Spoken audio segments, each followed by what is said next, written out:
எல்லாருக்கும் வணக்கம். இன்னைக்கு நம்ம வரப்போகிற சேனலில் நாம் பார்க்க போகிறது எது தர்மம் அப்படின்ற கேள்விக்கு விடை தேடும் படலங்க. என்கிட்ட ஒருத்தங்க பேசும்போது எது தர்மம் அப்படின்ற கேள்வியை யதார்த்தமாக கேட்க, நானும் சாதாரணமான ஒரு வார்த்தை தானேன்னு கொஞ்சம் அலட்சியமாக பதில் தேட ஆரம்பிக்க, அப்புறம்தாங்க இது ரொம்ப பெரிய விஷயம்னு புரிஞ்சுது. அதுவும் சும்மா இல்லைங்க, ஆழமான கடலுக்குள்ள மூழ்கி ஒரு நல்ல முத்தை தேடும் கஷ்டமான வேலைன்னு புரிஞ்சுது. நாமளை சும்மா விடலைங்க.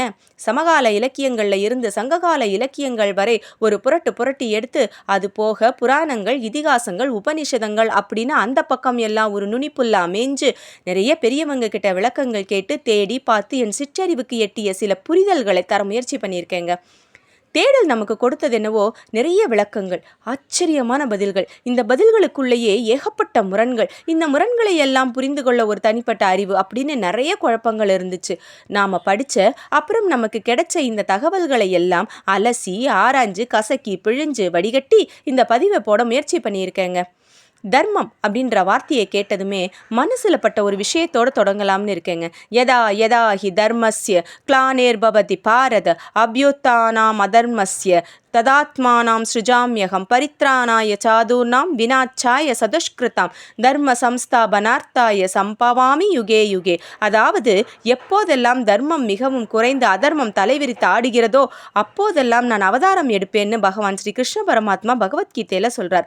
தர்மத்தினுடைய விளக்கத்தை இப்படி ஆரம்பிக்கலாம் அப்படிங்கிறது என்னுடைய கருத்து. சரி, தர்மம்ன்ற வார்த்தைக்கு ஏகப்பட்ட அர்த்தம். அதை ஒரு சின்ன விளக்கத்துக்குள்ள அடக்க முடியாது அப்படின்னு சொல்றாங்க. அதனால என்ன பண்ணோம் அப்படின்னா, எங்கெல்லாம் தர்மம்ன்ற வார்த்தை உபயோகப்படுத்துறோம்னு முதல்ல ஒரு பட்டியல் போட்டோங்க. அதுல சிலதை இங்க பார்க்கலாம். தமிழ்ல தர்மம்ன்ற வார்த்தைக்கு அறம்ன்ற பொருளை எடுக்கலாம். அறம்ன்ற வார்த்தையை சொன்னதுமே எல்லாருக்குமே சுலபமான விளக்கம் கிடைக்குங்க. சரி, இப்ப தான தர்மம் அப்படின்ற வார்த்தையை எடுத்துக்கிட்டோம்னா இல்லாதவருக்கு கொடுப்பது. அதுலேயுமே தானம் வேற தர்மம் வேற. தானம்ன்றது ஒருவருடைய நிலையை அவரோ அல்லது அவரை பற்றி தெரிந்தவர்களோ நம்மிடம் சொன்னதற்கு பிறகு அவருக்கு தேவையானதை தருவது. ஆனால் தர்மம் அப்படிங்கிறது யாருமே கேட்காமல், இன்னும் சொல்ல போனால் நாம் யாருக்கு உதவ போகிறோமோ அவரே அறியாமல் அவருடைய நிலையை அறிந்து நாம கொடுப்பது தர்மம் அப்படின்னு சொல்றாங்க. அதே நீதி, நேர்மை, நியாயம், தர்மம் அப்படின்னு சொல்லும்போது தர்மத்துக்கு வேற அர்த்தம் வருது. அதாவது சட்டப்படி அப்படின்ற பொருள் வருது. இதுல சட்டம் அப்படிங்கிறது அரசியலமைப்பு சட்டமாக இருக்கலாம் அல்லது முன்னோர்கள் வகுத்த நியதிப்படி அப்படின்னு கூட இருக்கலாம். சரி, இதே ஒரு வாழ்வியல் தர்மம் அப்படின்னாக்கா வாழ்வியல் கடமை அப்படின்ற பொருள்ல வருது. அதாவது பிறப்பிலிருந்து இறப்பு வரை ஒரு மனிதன் ஆற்ற வேண்டிய கடமைகள், பின்பற்ற வேண்டிய வாழ்வியல் நெறிமுறைகள் அனைத்துமே தர்மப்படிதான் இருக்க வேண்டும் அப்படின்னு சொல்றாங்க. இந்த தர்மத்துக்கு, கடமைக்கு ஸ்வதர்மம் அப்படின்னு சொல்றாங்க. அதாவது ஓன் ரூல், சுய கடமைகள் அப்படின்னு சொல்றாங்க. இன்னும் விளக்கமா சொல்லணும்னா, ஒரு குடும்ப தலைவனுடைய கடமை குடும்பத்தை காப்பது, ஒரு மருத்துவரனுடைய கடமை நோயாளிகளை காப்பாற்றுவது, ஒரு குடிமகனுடைய தர்மம் அப்படிங்கிறது தன்னுடைய நாட்டுக்கு உண்மையாக இருப்பது, இப்படின்னு சொல்லிக்கிட்டே போகலாம்.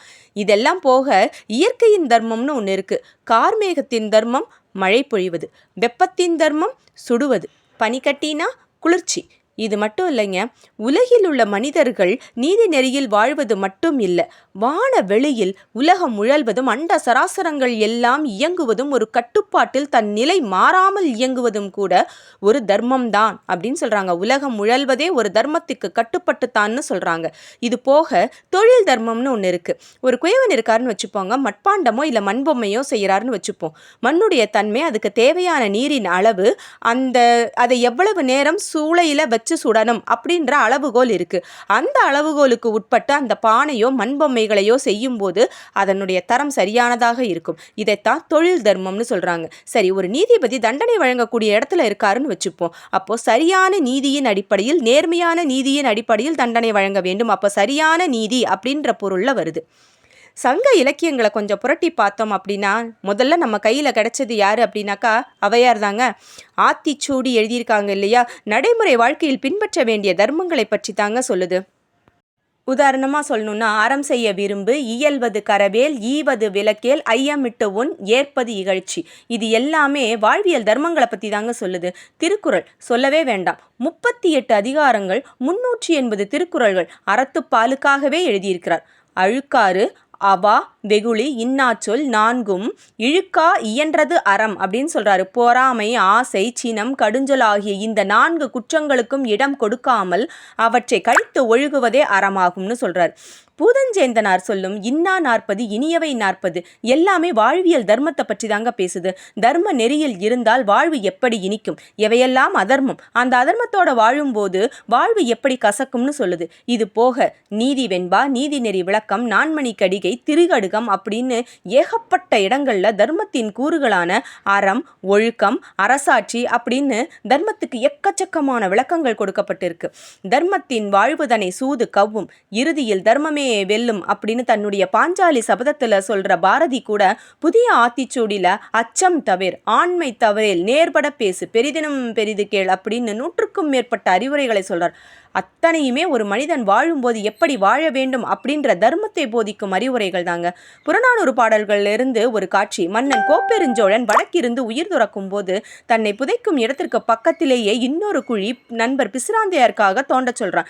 இருவருமே ஒருவருக்கொருவர் பார்த்தது கூட கிடையாது. பிசிராந்தையார் கோப்பெருஞ்சோழனுடைய ஆட்சியை கேள்விப்பட்டு அவரை புகழ்ந்து பாடல்கள் எழுதுகிறார். அந்த பாடல்களில் இருக்கக்கூடிய பொருள், இலக்கணம் இவற்றை படித்த கோப்பெருஞ்சோழனுக்கும் பிசிராந்தையார் மீது நட்பு மிகுதியாகிறது. அவருடைய இறுதி காலம் வருவதை அறிந்த பிசிராந்தையார் ஓடோடி வருகிறார். இருவரும் ஒன்றாக வடக்கிருந்து உயிர் துறந்ததாக சொல்லப்படுகிறது. நட்பின் தர்மம் தான் பிசிராந்தையார் உயிரிழக்க காரணம்னும் கருதப்படுகிறது. வெல்லவே முடியாதது தர்மம் அப்படின்னும் சொல்றாங்க. இதை அடுத்த பகுதியில் பார்க்கலாம். ஓம் நமச்சிவாய. நன்றி.